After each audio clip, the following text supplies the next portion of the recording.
اهلا بيكم يا شعب يا اولاد الاحبه. وبعدين هو احنا مش هنتحرك؟ هي كلها خايفه وكل واحد راميها على التاني. طب وبعدين يا عمنا هنروح فين؟ حد يقول يعني هنقضيها سوشيال ميديا وكومنتات؟ وبعدين مفيش اكل، الناس بتموت، يعني احنا بنموت، ناس ايه؟ ما انا من الناس. يا شعب يا معرس،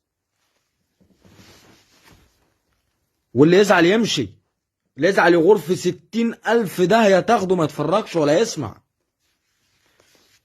انتوا شعب ولاد ميتين كلب كلكم، لان الواعي فيكم وشاف الوضع عامل ازاي خايف وساكت ورميها على غيره، وحتى مش مكسل يرمي حلول. انتوا بقيتوا تخافوا تتكلموا مع نفسيكوا. هو ربالكوا الخوف كده ليه؟ انتوا بقيتوا عولة في بلادكم. كل واحد فيكم بقى عويل في بيته، في قلب بيته عويل.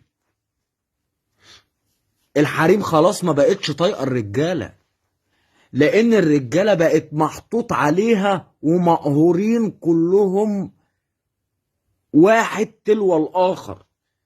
انتوا الفتره دي انتوا بتتصفوا فيها لساده وعبيد، والساده شايفين الوضع بس معاهم اللي ساندهم. ما هم مش هيتكلموا ويسيبوا اكل عيشهم ويسيبوا شغلهم ويسيبوا البيزنس بتاعهم ويطلعوا يتكلموا على شعب خول مش قادر يدافع عن نفسه. ما هو معلي سنده. طب النص التاني العبيد، ما هي بقت سادة وعبيد. هي دلوقتي احنا في الغربال يا ولاد الأحبة، ده احنا في آخر الغربال. هتفضلوا عبيد؟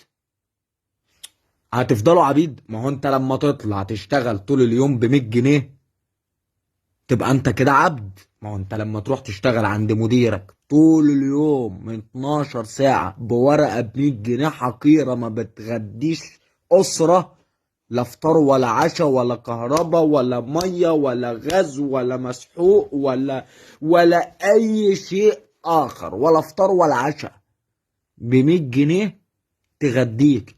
قول لي أنت إيه غير إنك عبد حقير ذليل؟ هتقوموا إمتى؟ طب انا راجل غبي، انا عايز راجل رشيد يقول هنطلع امتى، وانا ورب الكعبة اول واحد لاكون في الشارع. هنروح فين تاني؟ هنروح فين تاني يا ولاد ميتين الكلب فوق؟ محمد رمضان طالع يقول لكم احنا كليبات ويفرحنا ويبسطنا عشان مش حاسس. احمد عز هيعمل مسلسلات ومش عارف مين بيعمل افلام، ورمضان يجمعنا والسوشيال ميديا هتشتغل والتلفزيون هيشتغل والدراما هتشتغل وشغل مزيكا وضحك على الناس، وانتوا هتقعدوا في رمضان مش لاقيين تاكلوا. هتبقوا انتوا يا رجاله قدام حريمكوا خوالات.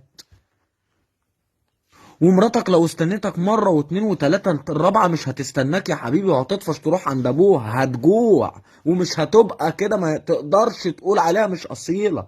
جوعتها ومش قادر تروح اللي فوق تقول له اديني. ما انت خايف يا راجل يا مقطف. هتطلعوا امتى؟ هتطلعوا ازاي؟ احنا دلوقتي مش احنا كل شويه احنا زهقنا من اسطوانة الغلا. احنا عايزين نتكلم هنطلع ازاي. طلعوا الفيديو ده يا جدعان، ما تسمعوش اي كلام تاني. هنطلع ازاي وامتى؟ كده كتير. الراجل ده لازم احنا اللي نمشيه قبل ما هم اللي يمشوه، ويجي انتخابات تانية ويعينوا واحد غيره ويفشخنا اكتر منه. لازم احنا اللي ناخد القرار قبل ما هو يمشي بكيفه، وهو اللي ياخد القرار. هيفشخ ميتين ابوكوا. لازم نطلع. يلا يا جدعان قولوا هنطلع امتى. كفايه كل واحد يقول الغلا والكوى والاسعار ومش لاقيين ناكل. ما هو بقى كلنا عارفين الكلام ده. احنا كل واحد فيكم طالع يقول اللي جواه علشان تعبان وخلاص وبينام وننا وينسى. دي كده اسمها جرعه فض الشحنه. كلكم عمالين تفضوا الشحنات قدام بعض، انتوا بتعيطوا لبعض. يلا يا جدعان دلوقتي كل الناس اللي بتعمل الفيديوهات وهتسمع الفيديو بتاعي دلوقتي، يلا يا جماعة المرحلة الجاية هننزل فين وامتى، والكلام يبقى منهي. وما ينفعش نحدد ميعاد نزول غير لما نكون متفقين ومتأكدين ان في ملايين هتنزل، علشان لو ملايين نزلت ما يقدرش يقتل حد، مش هيقدر يقتل حد.